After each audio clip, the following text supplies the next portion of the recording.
Bueno, ingresamos al último bloque aquí de la mañana del centro y en este último bloque vamos a hablar un poco de inteligencia artificial, pero está buena la propuesta porque tiene que ver también con la parte electoral, con la parte política, que estamos atravesando un nuevo periodo de elecciones, o lo vamos a atravesar. Ya en días nada más vamos a tener una campaña electoral también en puerta. Y hemos invitado a Victoria Galván para que venga a charlar con nosotros, que ella es especialista también en lo que es inteligencia artificial. Sí, para que, bueno, ya habíamos charlado con ella de manera virtual cuando estuvo brindando un par de talleres, nos dijiste, cursos. Un workshop, sí, o digamos un taller, una mesa de trabajo. Una mesa de trabajo en el Centro Comercial Industrial y de Servicios. Bueno, antes de meternos en tema hoy, ¿qué balance has hecho de lo que fue esta posibilidad en el SECOINCE de llegar con información en lo que se refiere a la inteligencia artificial para negocios reales? La verdad es que fue una evolución muy buena. Para mi sorpresa hubo muchos más inscriptos en la segunda clase que en la primera, cosa que hubiese entendido que por ahí los que no entendían tanto de inteligencia artificial se hubiesen anotado en la primera. Pero en la segunda, como vimos más casos prácticos y se ve que hay gente que alguna noción tiene o algo estuvo jugando con la IA, hubo muchísima concurrencia y también preguntas y dudas que surgieron sobre distintos modelos de negocios. Me llegaron respuestas post capacitación muy buenas y gente que había opciones que no contemplaba o que no veía y que la inteligencia artificial, digamos, que le abrió un poco el panorama, así que eso es un poco la intención. Bueno, mejor así, ¿no? O sea, era dotarlos, darles herramientas, ¿sí? Teóricas y prácticas, fundamentalmente, ¿no? ¿Y cómo juega en la política la inteligencia artificial? Bueno, es como el tema debate de hoy, ¿no? Es el nuevo jugador, el nuevo actor. Tengamos en cuenta que si pensamos hace 4 años atrás, no contemplábamos esta realidad como tal, ¿no? Con la inteligencia artificial generativa, que siempre hago esta distinción. Lo que nosotros conocemos ahora como inteligencia artificial generativa, que puede ser ChatGPT o las cosas que se pueden generar Canva, Midjourney, Notion, cualquier herramienta que usemos de inteligencia artificial para generar textos, fotos, videos, pero la inteligencia artificial viene desde muchísimo antes y antes lo que se usaba era de una forma detrás, el usuario no tenía un acceso directo. Entonces ahora como está mucho más masificado y más democratizada esta herramienta, para así decirlo, también corremos otro tipo de riesgos. Sí, por ejemplo... Por ejemplo, generar campañas falsas, fake news, lo que se llaman deepfakes, que son videos, digamos, que no tienen, que no son reales, ¿sí? Que pueden llegar a parecer reales, lo mismo fotografías o información, que nos permitan o nos hagan por ahí dudar de la realidad sobre un discurso de una persona o no. Pero también hay otros riesgos que no son tan visibles y que por ahí en esto sí me gustaría hacer hincapié, que es en la segmentación de público que se puede hacer con la inteligencia artificial, ¿no? Digamos, en este sentido, ¿qué pasa? Uno puede segmentar una campaña, si todos vemos campañas o como se puede hacer una campaña publicitaria para un negocio y segmentarlo para que vayan y nos compren, lo mismo se puede hacer con la cuestión política. Entonces, como sabemos, el algoritmo, cualquiera ha buscado cualquier cosa en Instagram, si buscamos este vasito, después nos empiezan a aparecer vasitos similares, cosas de bazar, etcétera. Sí. Bueno, con las campañas pasan igual. Si nosotros ya tenemos una ideología, un sesgo de confirmación, digamos, lo que hace la inteligencia artificial es terminar de confirmar eso. Entonces, hay una hipersegmentación porque todos nuestros perfiles ya están cargados en lo digital, queramos o no. Después vamos a hablar del tema de datos, que me parece algo también bastante importante. Pero en este caso, por ejemplo, si saben que yo hablo de inteligencia artificial, que tengo un perfil de comunicación, que me gusta tal o determinada música, etcétera, pueden generar una pieza que me interpele directamente a mí sobre el tipo de ideología que tengo, la música que me gusta, y es una pieza que va a ser mucho más asertiva y efectiva. Bueno, o sea, a partir de tu información. Exactamente. De tu información. Exactamente. ¿Y esto después cómo se lleva, digamos, a la inteligencia artificial? Vos podés cargar, o sea, obviamente tenés las plataformas donde vos podés hacer la publicidad, puede ser Meta en TikTok, depende de quién va a hacer la campaña, pero se genera toda una estrategia, ¿sí? Digamos, vos tenés todo ese perfil con toda esa información de personas y lo que hace la inteligencia artificial es segmentarla. Entonces decir, bueno, a Eduardo tiene tales consumos, le gustan tales cosas, entonces lo vamos a agrupar con estas personas que tienen los mismos gustos que Eduardo. Y a estas personas como Eduardo le va a aparecer esta pieza. A Victoria, que le gusta una música distinta, que tiene, no sé, otro perfil o le gusta otra cosa, le va a aparecer una pieza diferente. Claro. Entonces, con eso vamos a tener dos cosas. Uno, que nos estén hablando casi de manera directa a cada uno, la misma persona, el mismo partido político, digamos, lo que sea, el mismo candidato, pero con piezas diferentes y mucho más personalizadas. Y también que puedan medir qué impacto tuvieron sobre nosotros. Bien, bueno, o sea que cuestiones a tener en cuenta. Estaba preguntando, te hace una pregunta, no sé si tiene que ver con la parte política, que a veces tiene que ver con la parte política, pero a veces tiene que ver con la otra parte. Por ejemplo, cuando vemos ahí en redes sociales esas noticias, ¿no? Que te dicen, fíjate lo que le pasó a tal, entrá que a tal le pasó tal cosa o le hicieron tal cosa, qué sé yo, y después ingresás. El famoso clickbait. Claro, y después en realidad no, nada, o sea, es como que te quieren vender, sí, que a un famoso, a un político, a un deportista le pasó tal cosa, pero ¿eso, digamos, viene por otro lado o viene por la inteligencia artificial también? A ver, todo se puede generar, eso es una tendencia sobre todo para poder generar tráfico a las páginas, ¿sí? Vos si tenés una noticia, digamos, yo trabajé en medios hace bastantes años ya, pero cuando teníamos que hacer un titular, una bajada, pensar el copete, era mucho más extenso que lo que tenemos ahora. Ahora en menos de 3 segundos vos tenés que decidir si querés o no ingresar a una noticia. Entonces, básicamente lo que se tiene que hacer es algo efectista. Entonces, por ejemplo, vamos a tomar un ejemplo para no tomar nada de política, sino el WandaGate, ¿no? Claro. Básicamente que la China tal cosa, que Wanda, que elegante, que Icardi, y no importa lo que conlleve a eso. Entonces, mirá las fotos que publicó cualquiera en Instagram dando un mensaje, puntos suspensivos. Entonces decís, ¿qué mensaje quisieron dar? Bueno, entrás. Entonces eso se llama clickbait. Ya ahí le estás generando un ingreso a el medio, a la plataforma. Claro, ya le generaste el ingreso exactamente, no importa lo que diga. Ya por lo menos la curiosidad te lleva a hacer ese tipo pero en todas las redes te lo encontrás y no sabés si meterte o no, y está también el temor de, bueno, si yo por chusmo acá, por curioso, porque quiero enterarme, cliqueo y vaya a saber dónde termino, qué me pasa, ¿no? Yo por lo general siempre recomiendo que si son de medios que ya están chequeados, que son conocidos, bueno, a lo sumo lo máximo negativo que se llevarán es no encontrar la noticia o el titular que fueron a buscar. Pero sí puede ser que en alguna cuestión o alguna página que no sea reconocida, que no esté validado, que no tenga un certificado de seguridad, sí pueda pasar que sea phishing, ¿no? Que quieran pescar nuestros datos e ingresar a nuestra compu o al celu. Bien, perdón que te lo pregunté, No, pero justo por favor. aparece y, bueno, a veces también nos aparece en la parte política, que uno quiere ver, a ver qué le pasó a tal, Sí. ¿viste? ¿Se ha utilizado acá en Argentina o en otros países la inteligencia artificial en campañas electorales? Nosotros, por ejemplo, acá en el país, y bueno, vos lo sabrás también, sí que me refiero al hecho de las redes fueron muy fuertes en el 2023, ayudaron mucho también a que Milei consiga seguidores, consiga votos. Digo Milei porque es... Sí, es el caso más emblemático. El caso más emblemático a diferencia de otros, ¿no? Pero ¿tenés conocimiento que se haya utilizado y cómo la inteligencia artificial en una campaña electoral? Sí, se utilizaron. Bueno, vamos a ir de atrás para adelante por ahí. Perdón.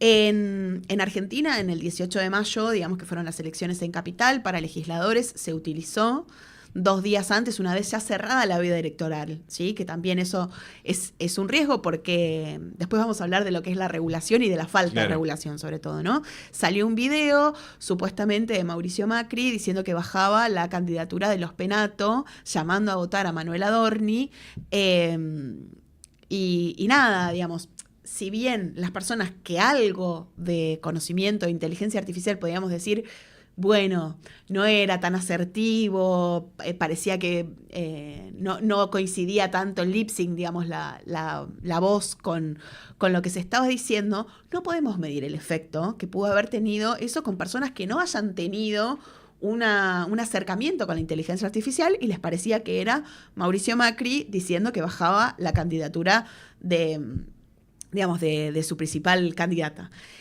Lo que a mí me lleva en esto, y acá hago un asterisco y seguimos viendo en otros casos que haya pasado en el mundo, es la falta de condena que hubo sobre ese hecho, ¿no? Una condena mediática o de los hechos políticos, sino que se empezó a decir, no, bueno, no se parecía tanto, bueno, ya está, como que se minimizó ese hecho. Entonces claro, a mí me parece que ya es un tanto peligroso, sobre todo porque no fue pensado dentro de campaña, un día, o sea, fue sacado justo un día antes de las elecciones, cuando había veda, por ende no había otra competencia. ¿Sí? No se estaba hablando de otras campañas, estaba solo ese video que empezó a circular, entonces también es propaganda política eso.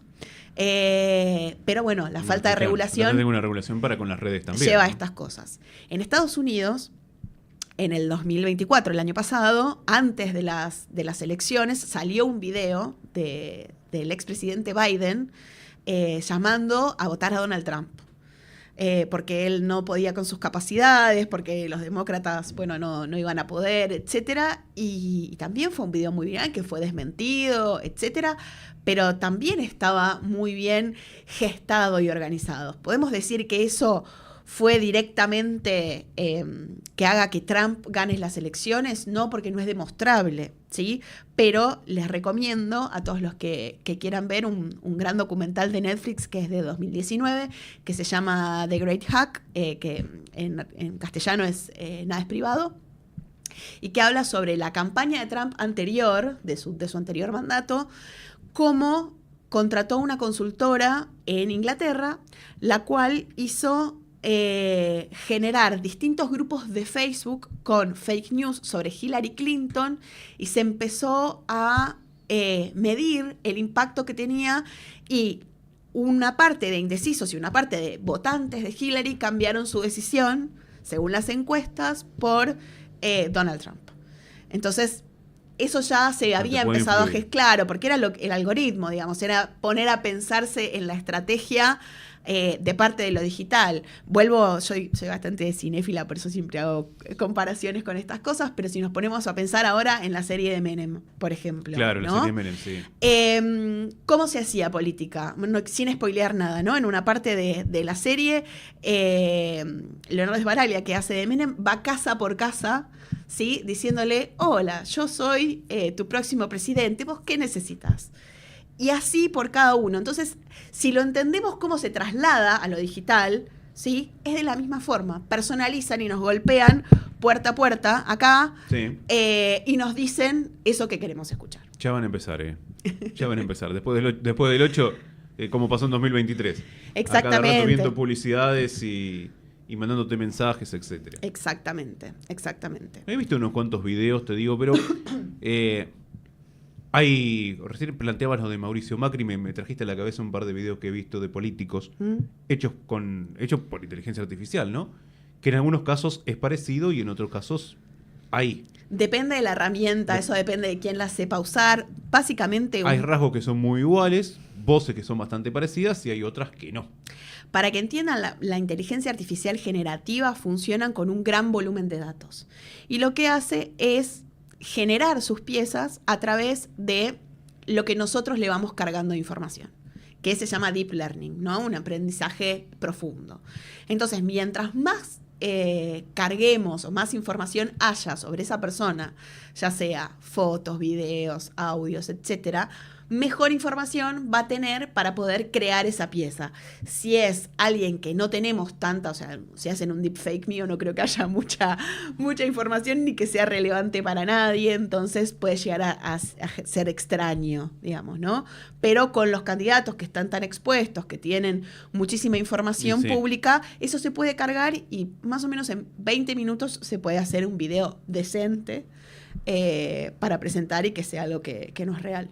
A ver, o sea, lo que nos estás planteando es que a través de la inteligencia artificial también se han cambiado decisiones. Sí. Para bien, para mal, del candidato o de la candidata en este caso. Exactamente. Digamos, si bien no podemos tener una injerencia directa, o sea, no podemos decir, bueno, exactamente fulano cambió el voto sí, a través de las herramientas de mediciones y de las encuestas, quienes se declaraban, digo, en el caso de Estados Unidos, que fue el que mencioné, los que se declaraban como indecisos todavía o afines a Hillary Clinton, después de las elecciones declararon haber votado a Donald Trump.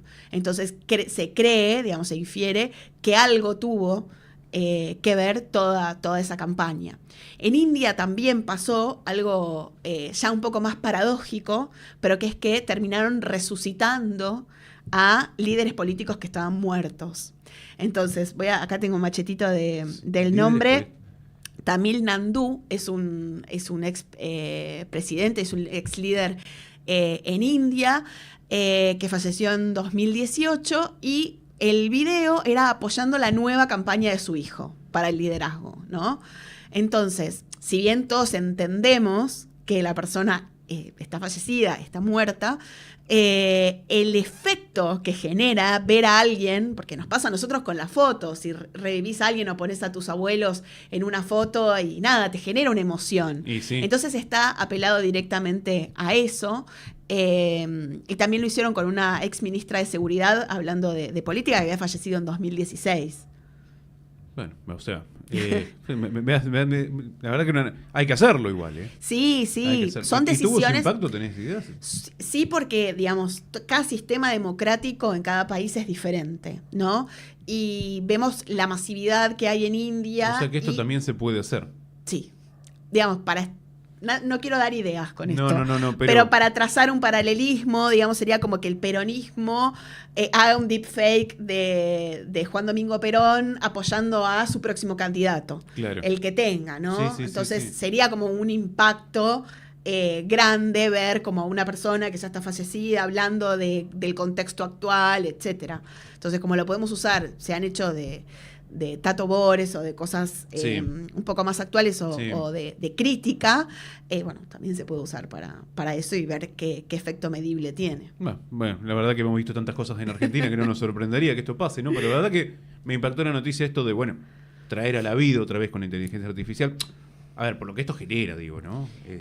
Es sobre todo el impacto, porque claro, esta es una tecnología que está siendo muy rápido, es un tsunami, entonces no tenemos la capacidad como humanos de procesar toda esta información. Y acá también me trae otro tema que me parece importante, que es qué riesgo trae todo esto, ¿no? Entonces, este riesgo de la falsa información, de resucitar personas, de generar videos falsos, de generar muchísimas noticias falsas dentro de grupos específicos, también genera esta desconfianza, ¿no? En qué es real y qué no.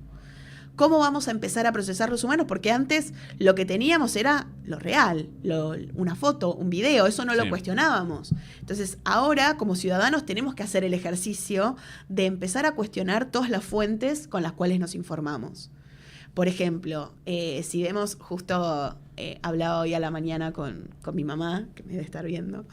Le mandamos un saludo. Le mandamos un saludo. Que ella me decía, pero ¿cómo chequeo? Porque yo el otro día vi un video... Esa es la misma pregunta que te podía hacer yo. ¿Puedo diferenciar, puedo distinguir cómo? Exacto. Lo que siempre tienen que pensar es quién está informando, quién está dando esa información, quién es esta primera fuente. Entonces, si alguna persona sube algo desde su perfil, ya esté verificado o no, pero sabemos que es la persona real, va a haber mucho menos riesgos de que sea algo de IA que sea algo que haya dicho la persona. Ahora, si nosotros vemos un TikTok, un reel, lo que sea, de alguien hablando sobre algo que no nos cuadra o no nos cierra mucho, porque por ahí no está diciendo lo que generalmente dice esa persona o lo que sea, tenemos que ir a ver esa fuente. ¿Quién es ese usuario que subió ese video? ¿Qué tipo de contenido sube ese usuario? ¿Tiene muchos contenidos subidos? Tratamos de ver si es una persona real, ¿no? O un bot, ¿sí? Porque eso también están creados como usuarios para interactuar con nosotros, porque pueden tener cualquier tipo de interacción. Como lo hacemos con ChatGPT, podemos interactuar con un perfil de Instagram que no sea real, que sea un bot. Entonces, hay que ver con qué intención se sube eso. Entonces, siempre traten, si es un medio que ya esté verificado, que ustedes confíen, que lo chequeen así, y si no, tratar de ver ese perfil y tratar de detectar con qué intención está subiendo esa persona o qué otro tipo de contenidos sube esa persona. Sí, la fuente fundamental. Exactamente. Pensar que en los años 80, que ni cerca estábamos de la inteligencia artificial, con una campaña en televisión, ¿sí? En un programa de televisión en Uruguay, se instaló la figura de un presidente, que la gente quería votarlo, y después tuvieron que salir a desmentir. Los actores, el elenco tuvieron que aclarar que era todo parte de un programa de televisión. Los años uruguayos de hiperhumor, Espalter, está la historia si la quieren buscar en las redes. Así que imagínate ahora con toda esta revolución, ¿no? Es que es lo que yo decía, se traslada del campo de cómo no nosotros... sabes si es verdad, si no es verdad, quién te está hablando, quién no te está hablando. Lo bueno de entender la inteligencia artificial, y acá voy a poner un paralelismo de nuevo con otra serie que es El Eternauta, de lo viejo funciona, Juan. Nosotros no es que con la inteligencia artificial vamos a cambiar de cosas, vamos a cambiar por ahí de formas de consumir, pero los consumos no van a ser lo mismo, porque cuando salió Netflix, no es que dijimos, bueno, se muere el cine. Bueno, también lo han dicho, ¿no? Cuando salió el mail, que se iban a terminar, o las redes sociales que se iban a terminar los sitios web. Siempre hay gurús que tratan de generar caos cuando hay incertidumbre, pero bueno, porque también generan un beneficio propio y venden cursos y distintas cosas para que la gente compre. Pero en este caso... y pongo el ejemplo de Netflix justamente por esto, por el desarrollo del algoritmo y el cambio de la tecnología. El caso de Netflix es paradigmático y siempre por lo general se estudia, porque Netflix fue a Blockbuster con su pequeño proyecto a decirles que lo que hacían ellos con el software que habían desarrollado era rebobinar las películas que tenían en VHS mucho más rápido. Entonces Blockbuster le dijo, bueno, probémoslo, a ver, y como la tecnología de ese momento no soportaba, o sea, el desarrollo era correcto, pero la tecnología de ese momento, que era dial-up, o sea, ¿se acuerdan de cuando desconectábamos el teléfono y hacía un montón de ruidos? Bueno, era muchísimo más lento que lo tenemos ahora. Entonces, tardaba muchísimo tiempo y Blockbuster dijo, no me interesa. Bueno, pero mira, nosotros tenemos desarrollado un modelo de negocios, nos gustaría vendértelo o ser parte. Le dijeron, no, ¿saben por qué? Porque nadie va a dejar de ver películas. Y tenía razón Blockbuster, pero lo que no pensó es que iba a cambiar el soporte. Entonces, cuando un salto de tecnología, como fue la banda ancha y ahora mucho más la fibra óptica, pudo desarrollar su modelo y correrlo del sector, y al que era el principal actor del alquiler de películas en el mundo, lo fundió. Desapareció. Exactamente. Fundió. Y acá en Argentina lo fundió también. ¿Sí? Entonces digo, lo claro. Fundió Gativideo. Entonces lo que tenemos que entender esto es que nosotros trasladamos los consumos que tenemos a los nuevos formatos que se nos presentan. Antes llamábamos por teléfono, ahora que alguien te llame por teléfono, que no es de tu círculo cercano, te parece violento. Como que está violentando tu privacidad y decís, ¿por qué me está llamando a una persona y no sé si contestar o no? ¿Quién es? ¿Por qué me llama? Entonces... ¿Qué nos pasa ahora eso? Sí, exactamente. ¿Verdad? Entonces lo más común es que te manden un WhatsApp primero, y que te pregunten si te pueden llamar. Claro. Y después de ahí ver si puedes hacer una llamada. Y antes era yo con mis amigas acá en el colegio, nos comunicábamos, llamábamos a la casa. De hecho, me acuerdo los números de teléfono porque marcábamos todo el tiempo, entonces te acordás esos números de teléfono. Ahora me preguntás el número de teléfono de mi círculo más cercano y no lo recuerdo. La verdad es que no sé cuáles son. No, te puedes acordar uno o dos nada más, pero ni siquiera ya lo llamás. Es para mandarles un mensaje o algo también. Salvo que haya pasado algo, que es lo que siempre pasa. Como llamás, si te llaman directamente es, ¿qué pasó? ¿Te puedo hacer una pregunta? A ver, ahora que estamos charlando esto de política, porque lo que va a aparecer ahora con el tema de la política, que recién hablaste de los bots, no sé si son bots o cómo se llaman, yo no entiendo, para mí, viste, los bots, otros dicen troll, para mí todo lo mismo. Hay diferencias, para diferencias. Mí. No, pero ahora en la parte de la política porque empiezan a replicarse lo que dice uno y empieza a replicarse en las redes, ¿sí? Que no sabes si es una persona real o no, que te empiezan a replicar permanentemente ese mensaje, ¿sí? Ya sea el mensaje de tu candidato o empiezan a llover críticas. O sea, por ejemplo, un candidato dice, propongo ponerle Flores a la vereda, ahí entra una catarata de mensajes. ¿Sí? No sé, eso que son bots, son los famosos trolls. ¿Y qué papel juegan estos? El bot, digamos, es el que ejecuta la acción, para entenderlo. El bot es el programita, ¿sí?, que está diseñado para mandar el mensaje. El que hace el código que hace que ese mensaje se envíe a vos, a mí, a 40, a lo que sea. Bien. El troll es el perfil, digamos, pero que hay un troll, digamos, es como un ser humano, o no es como un ser humano, es un ser humano que puede tener varias cuentas. Con varias y puede cuentas. manejar, digamos, cada perfil falso, y cada perfil puede ser un troll, pero siempre hay una capacidad humana detrás de eso que va dirigiendo todas estas acciones que son accionadas por bots. Entonces, el perfil Juancito 0346 dice, bueno, ejecuten este mensaje, que se reenvíe, que se retuitee, que haga la función que quiera. Bien. Y directamente lo hace. Esa es como la diferencia más específica. Ahí Pero acá tenemos. vamos a algo también, que es lo que hablé en un principio, que es qué tipo de regulación tenemos. Sí. Y acá es complejo porque es, digamos, a nivel mundial y dependiendo de cada uno, porque se pone en un lugar muy cercano de si regulamos, no censuramos, ¿cómo sería? Entonces, ahí siempre hay una limitación y un límite muy fino. Yo tuve la suerte de viajar a Indonesia hace unos años y me acuerdo que había contratado roaming, o sea, que tenía datos en el celular. Y quería mandarle una foto, vuelto a mi mamá, le quería mandar una foto a mi mamá de una parte del viaje de un templo que había visto en Bali. Y no mandaba. Pero yo le mandaba texto y a mi mamá le llegaba. Pero no me mandaba la cosa. Estaba, la foto. Claro, estaba con Wi-Fi y todo. Salí de esa zona e instalé un VPN, ¿no? Para los que no sepan, el VPN es como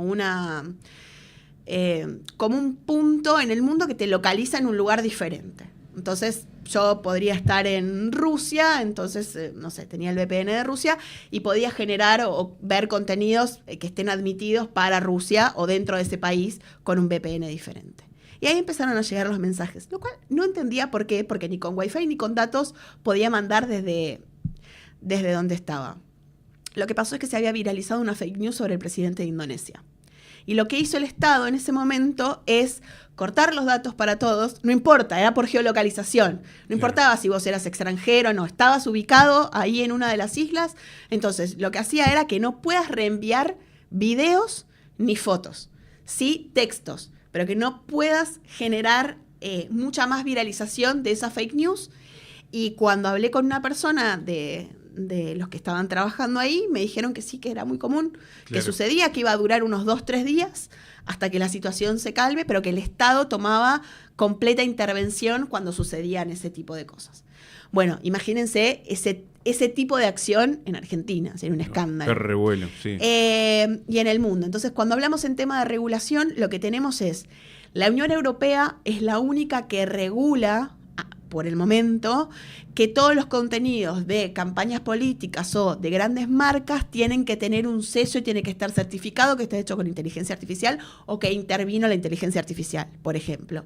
Si algún candidato está promoviendo algo y se usó inteligencia artificial para esa pieza, lo tiene que aclarar. Vieron que en Instagram tienen esa cosa creado con IA, que lo pueden poner esa opción. En la Unión Europea es obligatorio tener esa certificación si se usó, obviamente porque auditan y se fijan si fue usado o no.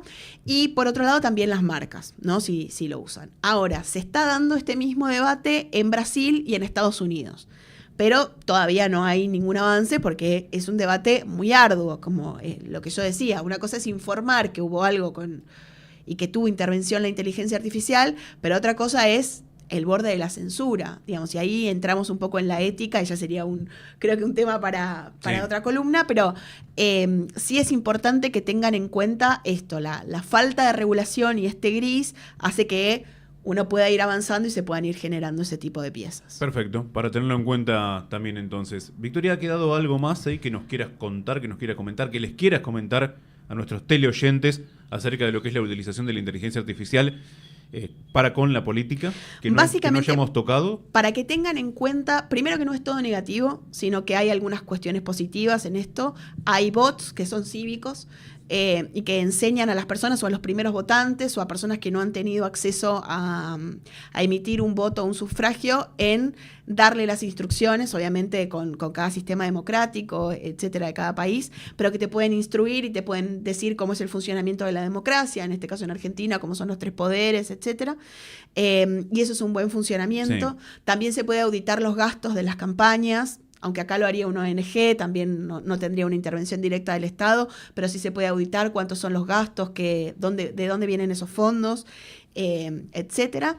Y por otro lado, para que no le tengan temor a todo esto que estuvimos hablando, sino que sean un poco más cautos, que como hacíamos antes de tratar de ver desde dónde venía cada político, con quién había estado, qué discursos había tenido antes. Bueno, el mismo poder de discernimiento, pero en lo real, digamos, en lo virtual. Que teníamos en lo real, en lo virtual. Entonces, empezar a ver qué tipo de discursos dicen, si nos gustan, si no, cómo nos replican, pero no ver un titular y decir, ay, es esto, y empezar a replicarlo sin saber.